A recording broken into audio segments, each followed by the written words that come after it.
My name is Brittany McGowan. I'm Cruickshank. What would you say are some signs to where you know that, okay, maybe my mental health might need some extra attention? I feel more like I'll get past them, and I don't see this as something that's just going to define my next chapters as much as it really has before.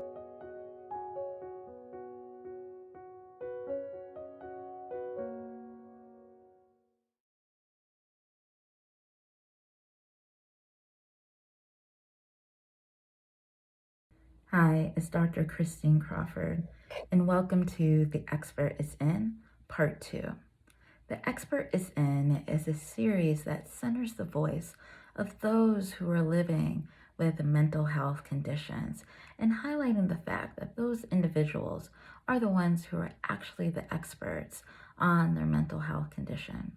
Today's episode is going to focus on depression, which is a mood disorder that is characterized by having difficulties with sleep, appetite, energy, and concentration, as well as having difficulty enjoying things that they would usually enjoy. All of these symptoms also are associated with periods of low mood, as well as irritability. And all of these symptoms have the potential to interfere with a person's ability to function day to day. So join me on this conversation between Tina and Brittany as they discuss their experiences living with depression. My name is Brittany McGowan, and I am a NAMI ambassador, and I live with anxiety and depression. I'm Cruickshank, and I live with dysthymia, which is persistent depressive disorder, ADHD, generalized anxiety disorder, and PTSD. I realize I've been talking the whole time. If you could tell me a little bit about your own journey. The way I dealt with my stress was just, well, we're just gonna keep it going. We're gonna keep it going. We're not gonna take time to process because I didn't even know that that was an option, I would say. And I thought that's what strength was. Stoicism. Yeah, I Suck thought, it up, keep it to yourself. keep it going, right. Yeah. For me, it was just very built up. So I ended up having kind of just a breakdown, my first panic attack. And I didn't know what was happening because I, in my mind, thought, anxiety was just something that was in your head, because I didn't know anything about it. Mm-hmm. I had no idea. I didn't have the education behind it. And so I remember calling my mom when I was having a panic attack, and she was like, I think you're having an anxiety attack. And I was like, this is real, Mom. I need to go to the hospital. And like, way to be helpful, this isn't a Mom. panic attack. She help name it. I had that perception that it was, anxiety was just this thing that you just man up and get it together, Push and through. so I was, pushed through. And I really had to take time to unpack that. I ended up going to therapy, and, to be completely honest, was kind of on the right path, but just a long story short, I fell back into old ways. Mm-hmm. And it actually wasn't until this 2020, the quarantine, where Pivotal year for both of us. yes, where everything I had been many. running from, I had to face. And it was really difficult, it was really tough, but I am grateful for that. And I feel like it hit so hard in kind of like what you said. I don't feel like I will fall back into those old patterns now. I don't know if it's with age, I don't know if it's with the way everything has happened, and so right now, I don't feel like I know all the answers, but I feel like I'm on that journey of just learning more about myself, self-awareness, and just trying to talk about these things as much as I can, because there is nothing wrong if you are feeling this way. It's actually very normal, and so for me, that's kind of part of my journey. So I feel like I'm still very much, on it. We're recovering. So I'm still very much on it. But I feel like if I can, use my, voice, story, anything, to just make someone feel a little less alone, or they're just like, oh my gosh, that's how I feel, then I'm going to do that, so. What has been your experience managing multiple things? I think multiple diagnoses, because I think all of us and a lot of people who struggle, it's not just I'm struggling with depression, it's also I have anxiety and I have, there's layers to it.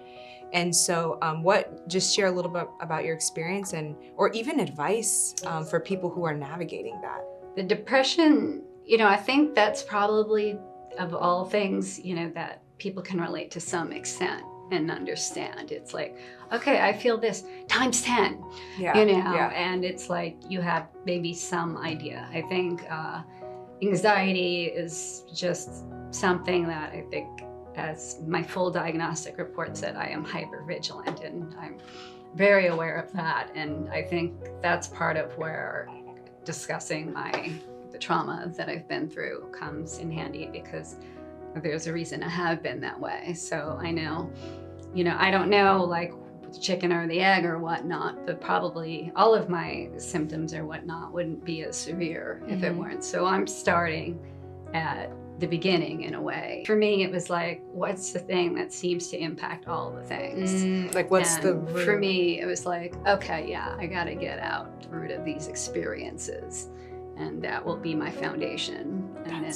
that's kind of how I've been doing it. So, but definitely learning, there's so many different types of therapy, and probably just someone reading about them will say that something resonates with them. One of the things I've struggled with, and I wonder if you have too, I think when you start this journey of, recovery, it's almost like your whole world can be consumed with, like you said, it's like we're going to therapy, we're reading books, we're doing this, we're out here like trying to, do all the right things.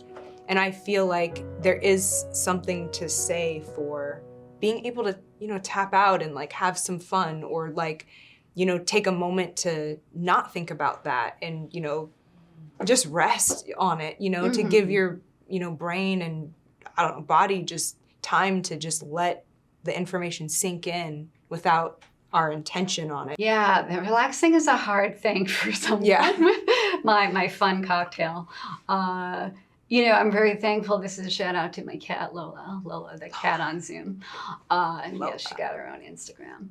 Let me know. Right? I'll follow her. She's I love.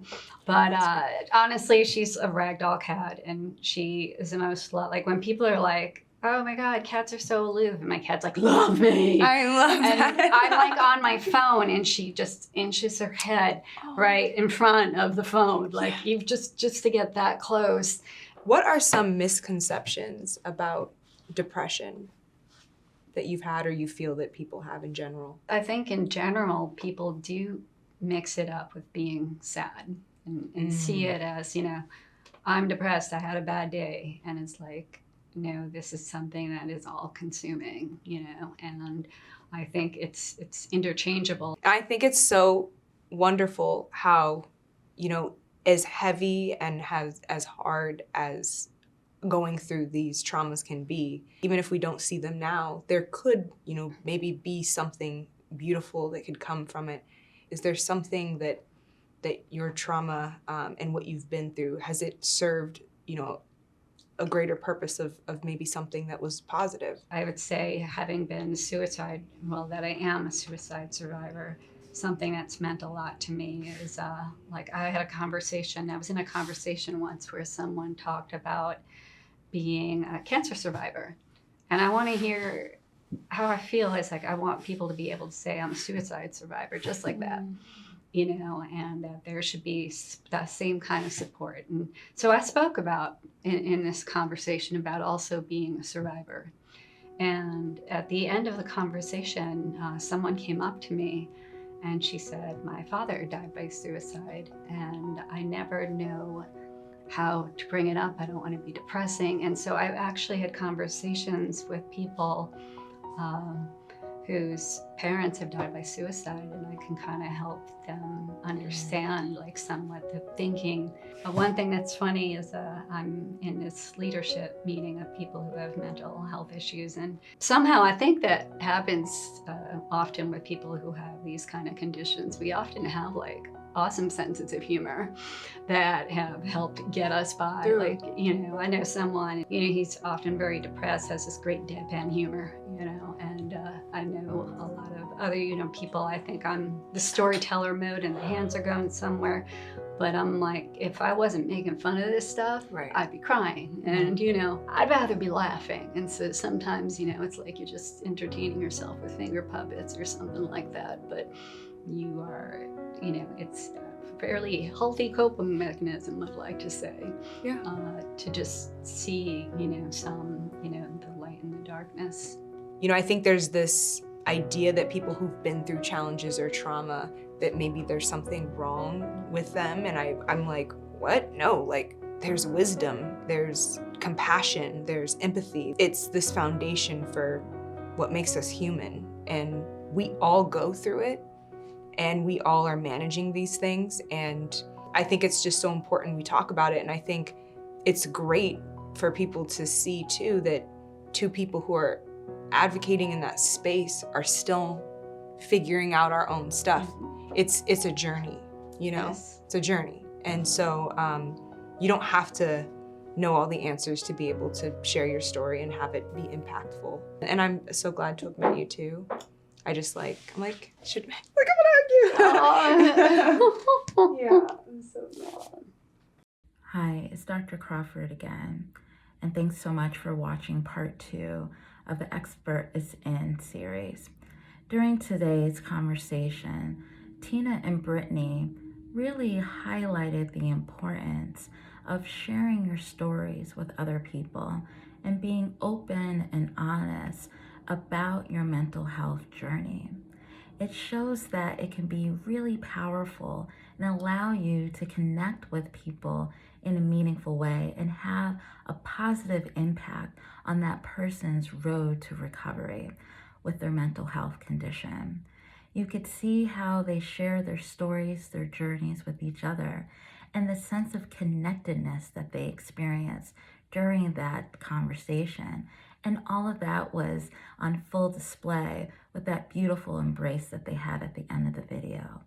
Again, sharing your stories, being open, honest, and vulnerable can really be a helpful tool on your journey to recovery and assist other people who may be experiencing the same thing, and to allow them to not feel alone on this journey. So thank you so much for joining me on today's episode of The Expert is In. It's so true though, because, okay, we just finished the puzzle. Can we just take a second? I love it. Recovery. We did it. Vanna Whiting. I know, right? Exactly.